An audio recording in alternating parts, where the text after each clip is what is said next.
Evangelho de Mateus, capítulo 18,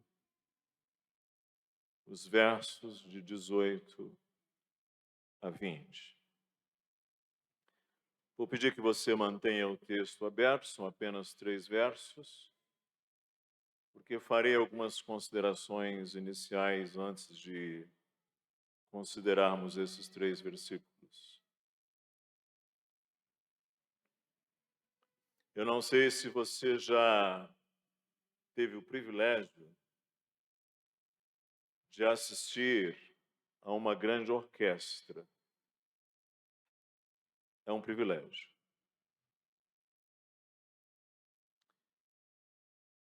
Quantos puderem, assistam uma grande orquestra.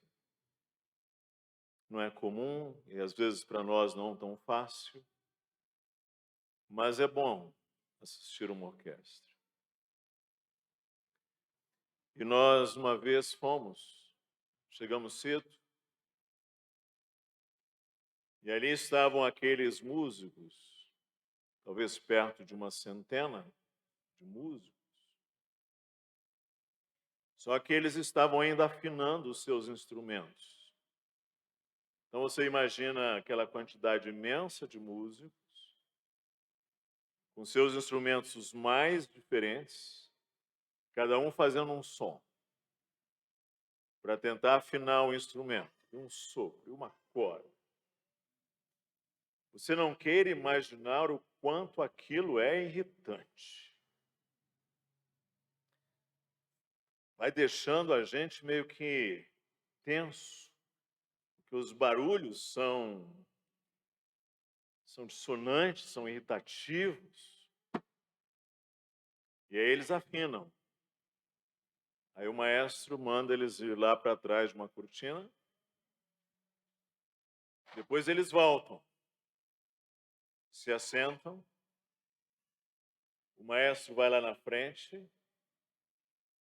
e eles começam a tocar. Irmãos, que coisa extraordinária.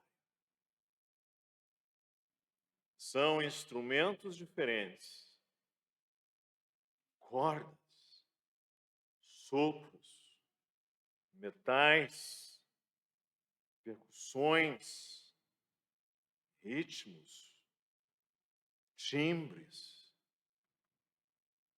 diferentes.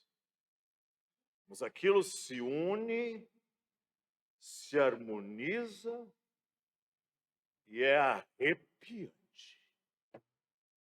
assistir uma orquestra. A execução de uma sinfonia. Instrumentos diferentes, mas os sons combinam. Nós estamos aqui em Mateus 18, um sermão da igreja, a qual dei o título de A Casa dos Pequenos. É o 4º grande sermão de Cristo. E Jesus Cristo diz que o reino dele é dos pequeninos. Sejam pequeninos crianças, pequeninos adultos, o reino de Cristo é dos pequeninos. E os pequeninos, em rigor, são os humildes. Aqueles que dependem absolutamente do Senhor. O pequenino, neste caso, Jesus vai dizer aí mais nos versos anteriores, é o meu irmão que crê em Jesus. Ele dirá, pequeninos que creem em mim. E Jesus dirá que a gente não deve colocar pedra de tropeço no caminho dos pequeninos.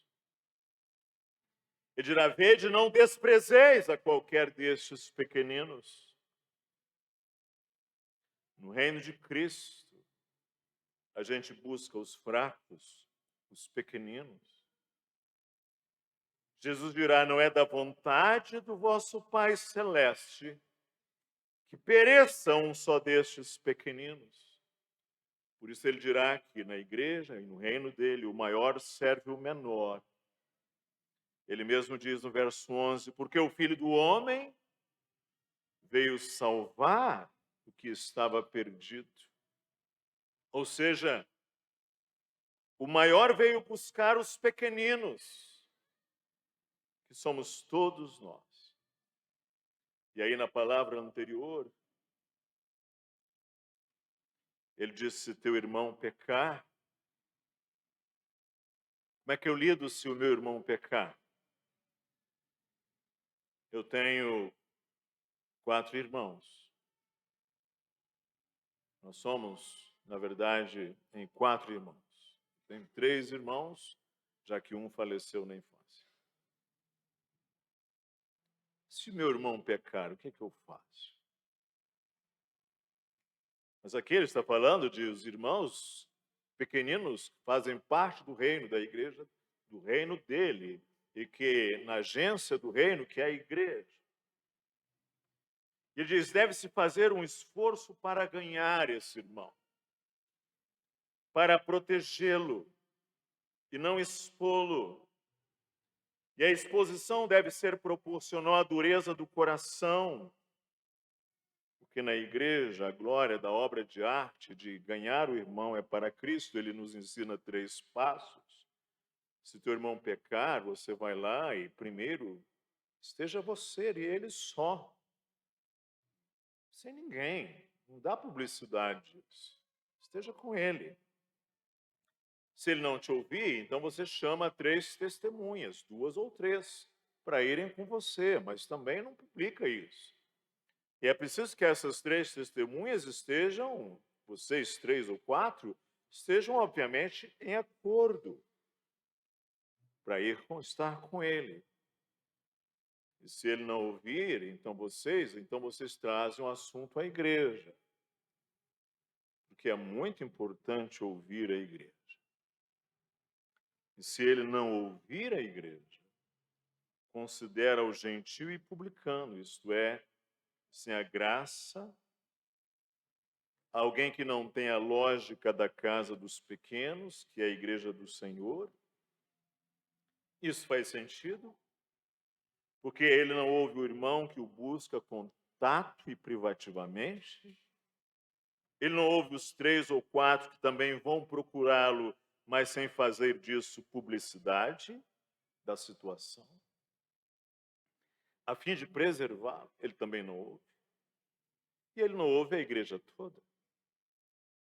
Em resumo, ele não é da casa dos pequeninos. Discipliná-lo, então, é um ato de amor, mostrando que ele precisa mudar, que ele precisa mudar de atitude, que ele precisa mudar, ele precisa de quebrantamento, ele precisa de arrependimento, ele precisa aprender a ouvir. Então, o ato de amor aqui é dizer para ele que a partir de agora ele não faz parte da igreja, formalmente, já que no coração ele não fazia, porque ele não ouve e nem tem qualquer interesse em ouvir a igreja. E o que nós queremos quando fazemos a nossa disciplina? É fazer prevalecer o nosso ego ofendido? É fazer, como eu disse lá atrás, que a nossa selfie apareça? É fazer com que a nossa vontade ferida e ofensa prevaleça? Ou que nós queremos é ganhar o nosso irmão? É nesse momento, no verso 18, que Jesus então diz que a igreja tem autoridade para ligar e desligar. Ele diz isso no verso 18, e eu vou pedir que você entenda o seguinte: cada versículo desse tem uma explicação mais clara no versículo seguinte.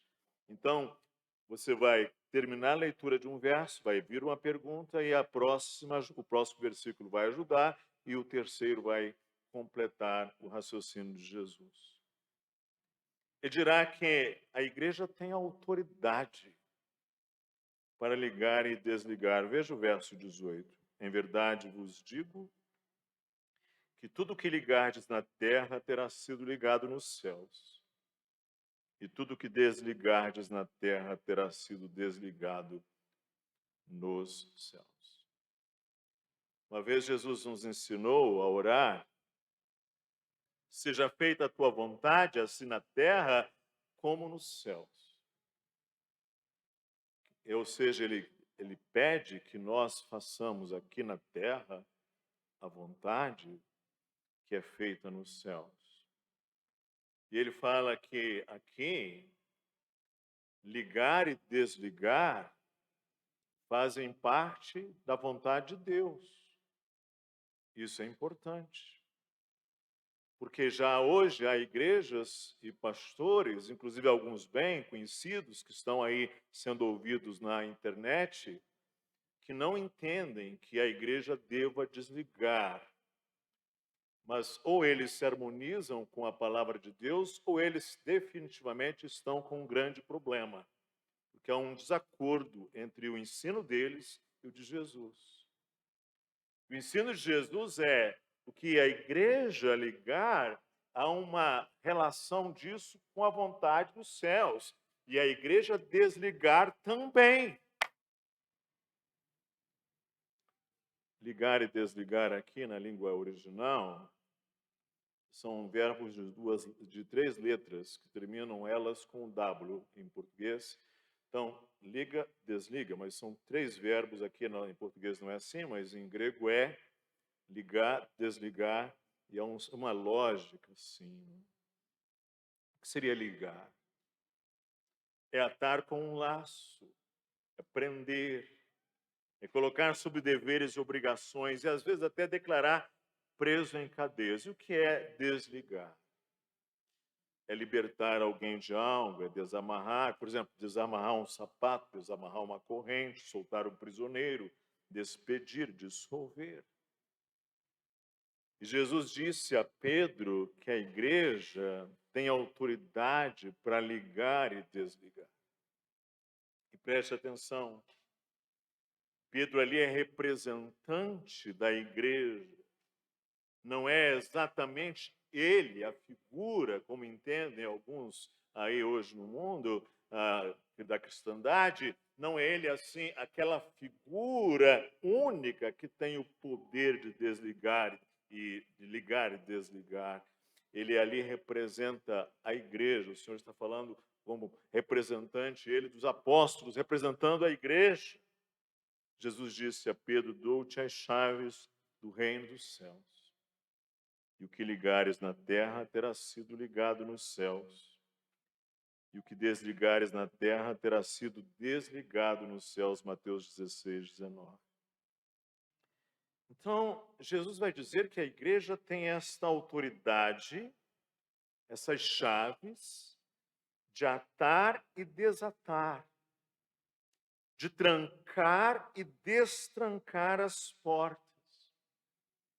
Os puritanos lá em Westminster diriam que a igreja tem autoridade para supervisionar a doutrina, impor a disciplina, e, de certa maneira, eles estão certos, mas aqui, claramente, o que se tem aqui é a autoridade dada por Cristo de receber e de excluir.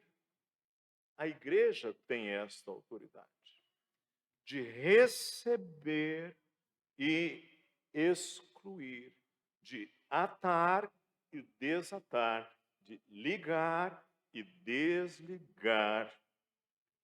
É uma autoridade dada por Cristo. E deve haver para isso, esse é o ponto mais fundamental, uma sintonia entre o céu e a terra. Ou seja, deve haver entre a prática da igreja uma sintonia com a vontade de Deus, com o querer de Deus. Isto significa que a igreja deve ser muito cuidadosa para receber e para excluir. J.C. Ryle, que é um comentarista britânico, foi um comentarista britânico muito conhecido, ele fala que a igreja tem errado muito na disciplina. Ele diz aqui: sobre nenhum outro ponto as igrejas locais têm cometido tantos erros. Algumas vezes, e ele fala da disciplina, algumas vezes para o lado de uma indiferença sonolenta e outras vezes para o lado de uma severidade cega. Então ele dirá que a igreja cristã, às vezes, ela transige nessas duas pontas. Ela terá uma indiferença sonolenta ou uma severidade cega. Mas, apesar da igreja errar muito na disciplina, a igreja tem errado. Às vezes a igreja exclui por motivos pessoais, às vezes brigas carnais entre pastores, líderes, irmãos, irmãs, questões carnais, questões pecaminosas. Não, não é isso. Mas a disciplina precisa ver, e o mesmo J.C. Ryle dirá assim, não pode mesmo ser direito que toda a variedade de indivíduos, por ímpios e malignos que sejam, tenham permissão de achegar-se à mesa do Senhor, sem que ninguém os impeça ou proíba. O que ele está dizendo é, ninguém pode chegar à mesa do Senhor e a pessoa, quem quer que seja, ou a pessoa mais promíscua, a pessoa mais corrupta, a pessoa que vive uma vida sem nenhum temor de Deus, e ela chega à mesa e ninguém diz para ela, como aliás Paulo faz aos Coríntios, você não tem condições de participar da mesa do Senhor assim. Por isso Jesus diz, terá sido feito no céu, será feito nos céus, porque há uma sintonia entre o que é feito ali e nos céus. Mas aí você vai perguntar, mas pastor, como explicar essa realidade que une céus e terra?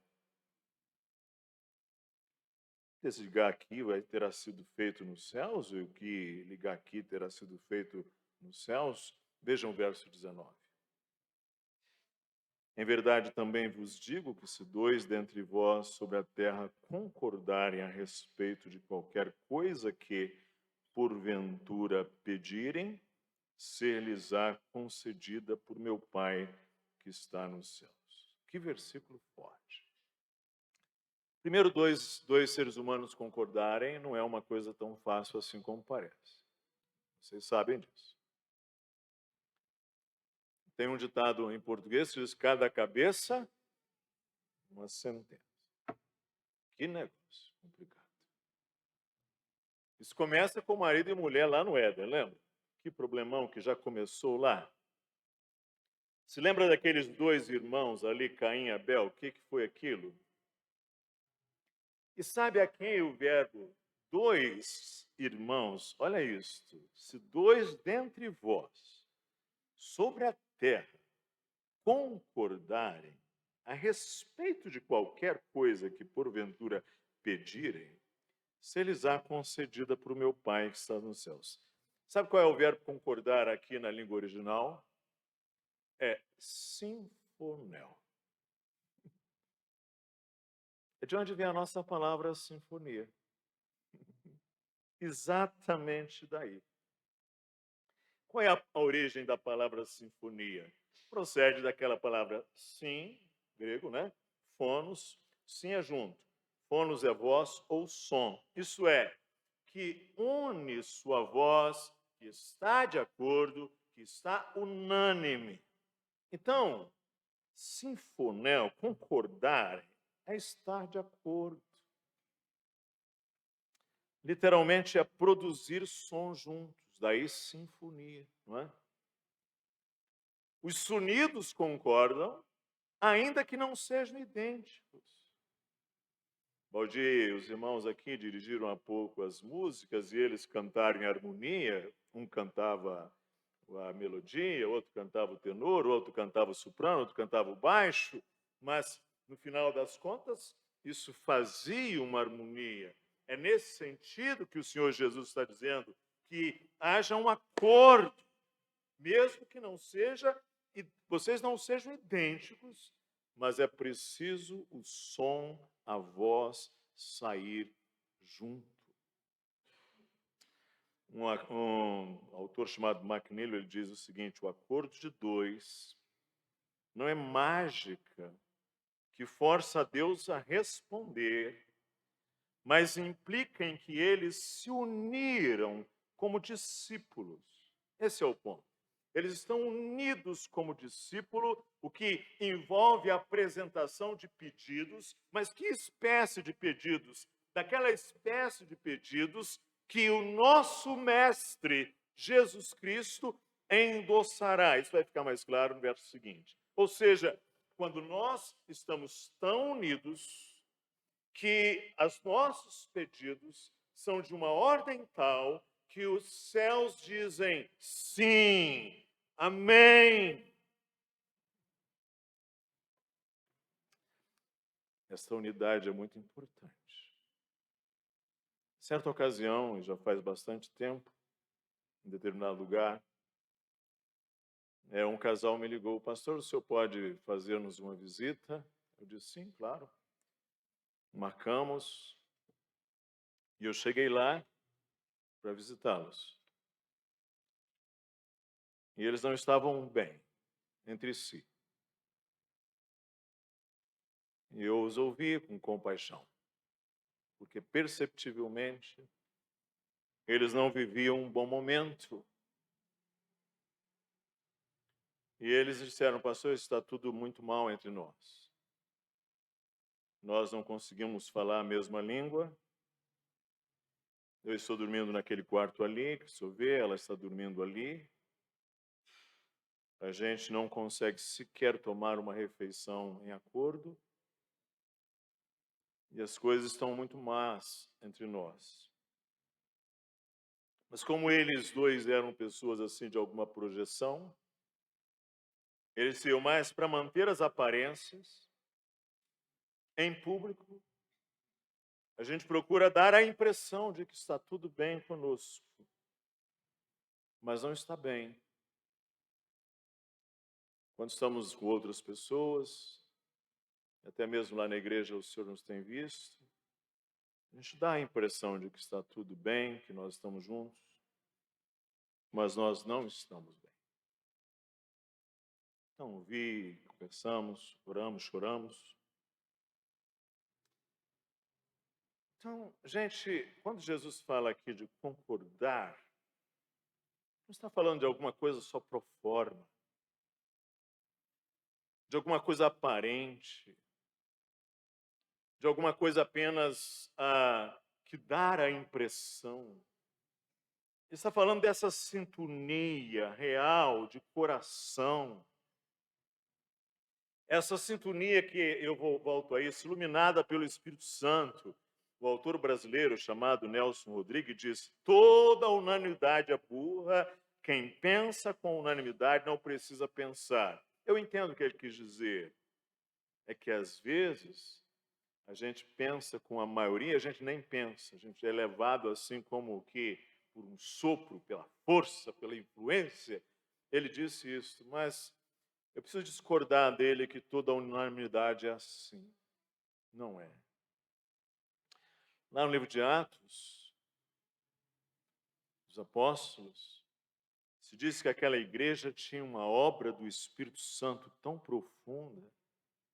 A obra do Espírito Santo era tão real naquela igreja que se diz lá, unânimes levantavam a voz, unânimes decidiram, unânimes escolheram, unânimes clamaram ao Senhor, unânimes, ou seja, era uma ação do Espírito Santo, vivo, real, poderoso, da mente de Cristo, da pessoa de Cristo, trabalhando nos corações, a igreja ali reunida, o amor real, o fruto do Espírito, a palavra sendo luz, iluminando os corações e mentes, para que eles então, unidos, sinfonicamente unidos ali concordando, eles fossem não burros, mas unânimes.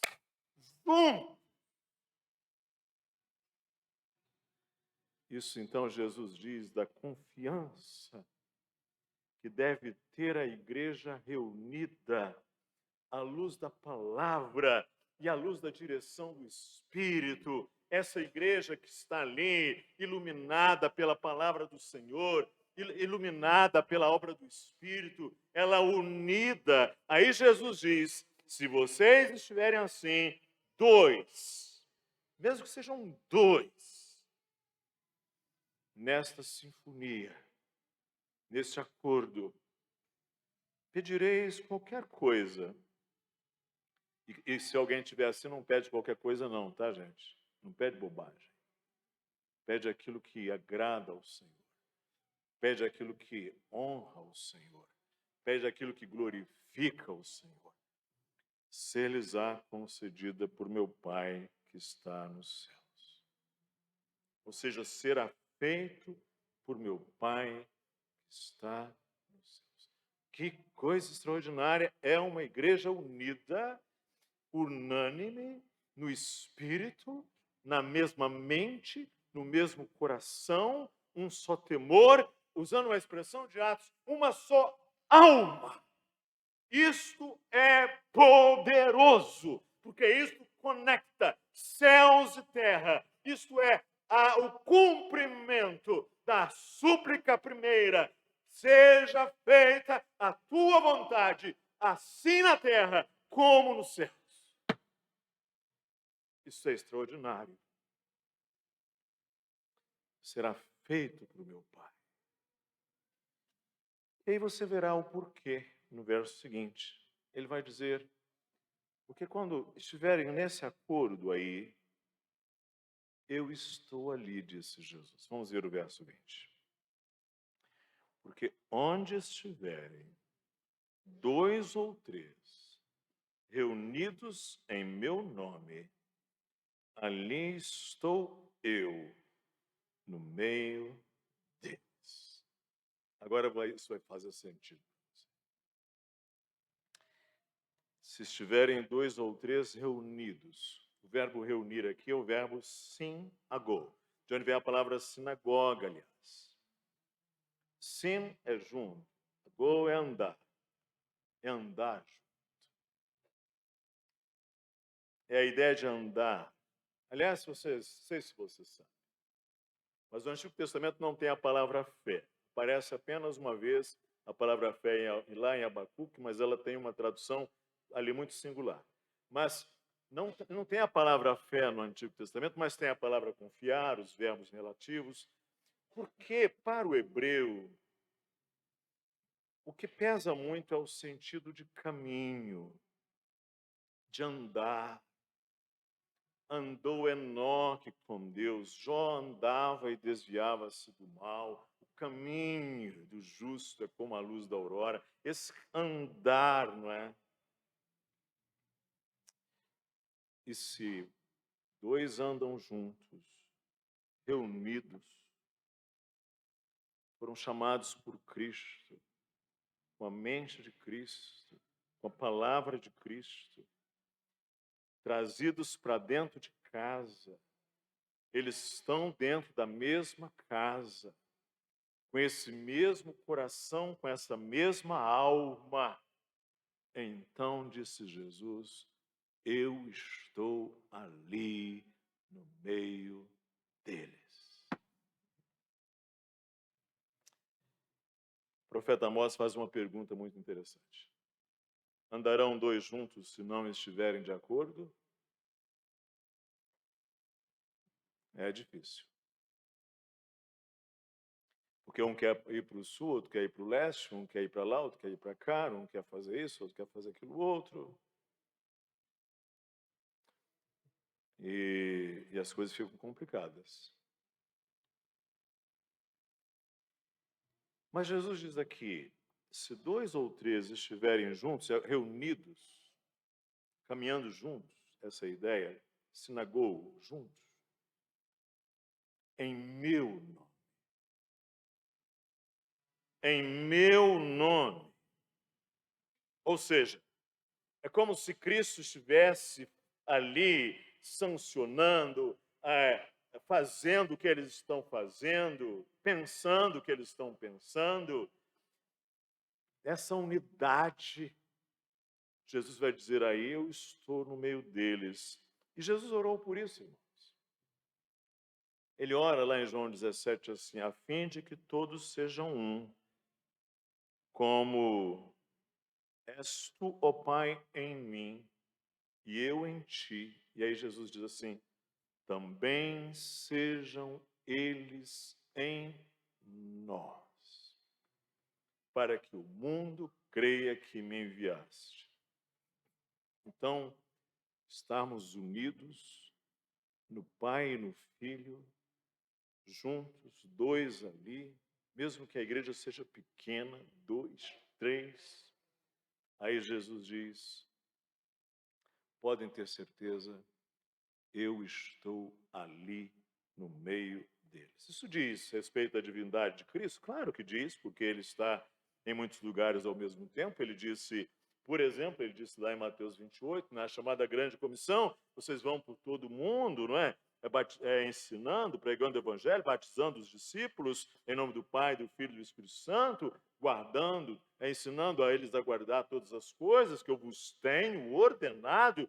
E Jesus diz, eis que eu estou convosco todos os dias até a consumação dos séculos. Então Jesus está dizendo aqui que a presença dele baseia-se no fato de que aqueles irmãos estão de acordo com os seus ensinamentos, ou seja, todas essas coisas que eu vos tenho ordenado. Eles fazem isso com o desejo de agradar a Cristo. Aí eu estou no meio deles.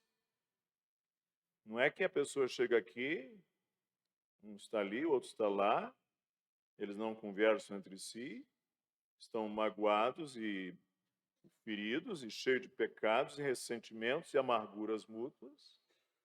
Não é isso. Na verdade, está entre eles é o capeta e não Cristo. Ficou claro, irmãos? Ficou? Quem está ali entre eles é o maligno, alimentando as discórdias dele. Perdoe, termo chucro. Na verdade, está falando aqui esse sinagogo, essa sinfonia, esse estar juntos, em nome de Cristo, esse pensar de alma, unidos. Aí Jesus está no meio deles, e aí ele vai dizer, isso é importante, para validar a atividade judicial da igreja, para validar o ligar e o desligar. Ficou claro? Para validar aquela ação da igreja de dizer, pode vir, você é nosso irmão. E também para validar quando a igreja diz, não, você não pode estar conosco, porque você se assemelha ao gentio e publicano. Quando o Senhor Jesus está assim em nosso meio, ele valida a nossa disciplina. Ele valida o julgamento dos irmãos reunidos em acordo. Na hora que aquela igreja ali bíblica, na hora que aquela igreja cheia do Espírito, na hora que aquela igreja iluminada pela palavra, pela luz da verdade, ela diz, batizemos esse irmão, ou então recusemos a comunhão com essa pessoa. O Senhor Jesus está no meio para validar esta autoridade que ele concedeu à sua igreja. E aí eu preciso caminhar para a parte final da minha palavra. É a importância, a glória da igreja unida em Cristo, irmãos. A igreja não é apenas uma agregação. Deixa eu dizer uma coisa para os irmãos. Uma vez eu cometi uma loucura de pegar um ônibus aqui em São José para chegar em São Paulo, na estação do Tietê, naquele horário de 7 horas da manhã para pegar metrô. Você tem ideia do que é aquilo? Você já entrou no metrô numa hora daquela? Alguém aqui já entrou? Já? Ok, já. Ok. É um negócio assim, alucinante. Sai da frente e empurra, e criança, e gestantes, e velhos, e deficientes, e você entra, e aí fica totalmente apertado, você não tem nem condições de levantar a sua mão para segurar aquele negócio, você fica mais ou menos em pé, porque você está escorado no outro. É assim. Mas isso não é uma congregação. Isso é um ajuntamento de pessoas. Isso é só um agregar. Na verdade, a gente está pedindo que aquelas pessoas saiam dali, de a gente viajar com um pouco de conforto. Permita a Deus que na próxima estação saia a metade.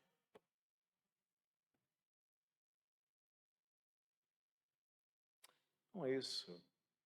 A glória da igreja não é essa.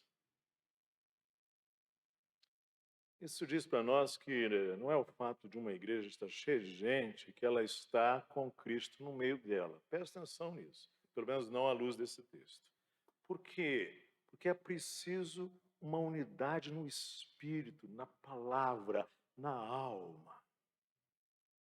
E como é importante um sentimento comum na igreja, como aliás o apóstolo define lá em Filipenses, não um sentimento como nós vulgarmente usamos, mas o frônesis, né? Esse sentimento que é um afeto iluminado, ou seja, quando o Espírito ilumina os nossos afetos, e nós então temos essa atitude de alma, esse mesmo sentimento que houve em Cristo Jesus, como o apóstolo fala aos Colossenses, aos Filipenses, ele diz que Cristo honra a pureza da sua igreja.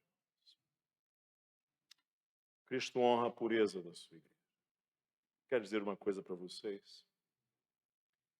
Já o israelita, quando ele ia no cântico dos degraus, no cântico das subidas, no cântico de romagem, ele dizia uma coisa importante. Oh, quão bom e quão suave é que os irmãos vivam em extraordinário isso. Isso diz para nós como é complicado quando a gente negligencia a adoração pública, porque, de certa maneira, a gente negligencia a presença do Senhor. Quando esse crente está lá dizendo assim, hoje, eu não preciso da igreja, eu posso assistir o meu pastor predileto ali na internet, ele está dizendo basicamente que ele não precisa desse juntar, desse estar junto, desse congregar. Ou seja, isto não se aplica apenas a uma assembleia grande, mas a menor das reuniões. O que é a menor das reuniões? São dois. Se dois fizerem sinfonia, se dois caminharem juntos, se dois, isso é extraordinário. E aí você não vem na reunião de oração, você diz assim, mas lá tem pouca gente, eu não vou na reunião de oração. E aí você não vem naquele culto, porque naquele culto vem menos gente.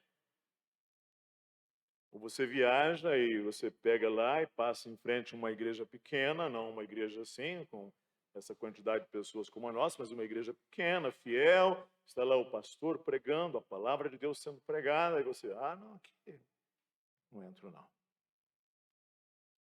Cuidado que você pode estar desprezando a presença de Jesus. E a seriedade com que a gente deve considerar a disciplina da igreja. Ouve a igreja. Ouve. Esta unidade da igreja no ligar e no desligar, mas não uma igreja carnal, uma igreja leviana, uma igreja revanchista, uma igreja casuística, uma igreja que vai se movendo de acordo com o gosto da temperatura, das circunstâncias. Não, uma igreja bíblica.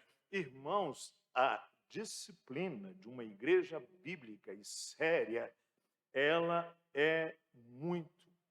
deveria ser colocada por nós como algo muito sério. a unidade disciplinar da igreja em Cristo Jesus. Sabe por quê? Porque isso reflete os céus. Reflete lá os céus. E mais, reflete a mente de Cristo no meio daquela congregação. Então, se uma igreja bíblica assim nos ensina, nos fala, vamos ser humildes para acolher com mansidão a palavra da verdade. Vamos ser prontos para ouvir e tardios para nos irar. Porque se uma igreja em que Cristo está presente, ela nos instrui, ela nos aconselha, ela nos corrige, como diz a primeira parte do versículo que nós lemos lá. Como é que é? Admoesteis os insubmissos. Se ela nos admoesta, gente, isto é muito sério. A gente não deveria simplesmente deixar de ouvir a igreja, porque aí nesse caso estamos deixando de ouvir o recado dos céus, estamos deixando de ouvir a presença de Cristo validando estes atos na congregação reunida. Sim, Jesus Cristo dá grande importância à verdadeira unidade da igreja. Mas eu queria terminar com uma pergunta. O que nos motiva a estarmos juntos? O que nos motiva a estarmos juntos? Lá em casa, quando a nossa família se reúne, a minha esposa faz umas comidas boas. E é bom. A gente come juntos. Eu ando numa fase que não posso comer muito, mas me alegro, né? Com os irmãos, família reunida comendo. Mas o que nos motiva a estar juntos? Será que é aquele lombo assado que a Nadir fez? Com abacaxi? Com aquela batatinha crocante? Aquela salada, vai, para não ficar tão fora tão dieteticamente, politicamente errado. Mas o que nos motiva, gente? Sabe o que me motiva? É ver minha esposa, minhas filhas. São duas cabeçudas, assim, mas tem quem puxar, não é? Meus genros também dão lá suas cabeçadas. O neto. E a gente está junto. E a gente ora. Isso que é o mais importante, gente. Claro, comida coroa, faz ali um momento bom. O que nos motiva como igreja a estarmos reunidos? Vamos falar sério. O que nos motiva? É o entretenimento? É a diversão que nós temos na igreja? É a novidade? São as personalidades que vêm falar para a gente? O que nos motiva? Hein?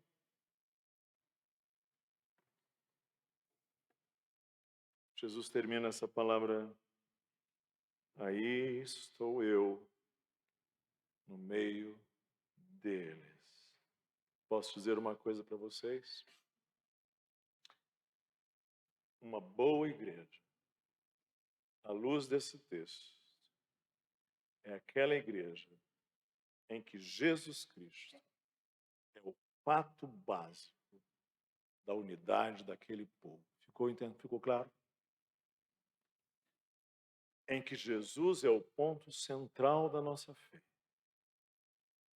Em que Cristo é o sol em torno de quem nós orbitamos. Em que a grande alegria nossa é estarmos juntos, com Cristo presente, sua mente, em seu querer, em sua beleza, em sua majestade.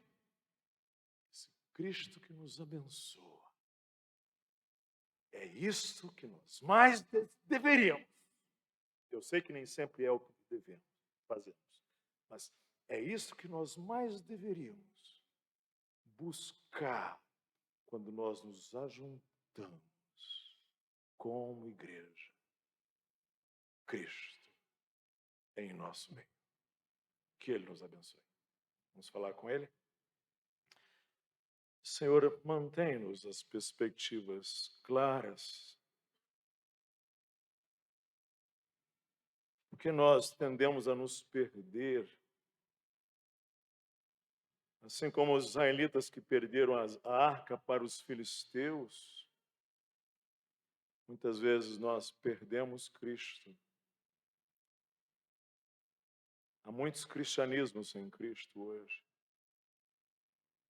Muitas igrejas cujo centro já não é mais Cristo Jesus.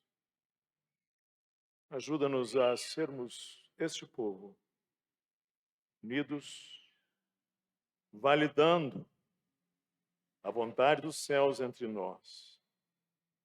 Não a vontade da carne, não a vontade do maligno, mas a vontade dos céus, pelo Espírito de Cristo. A cada vez que nos reunimos, oramos em nome dele.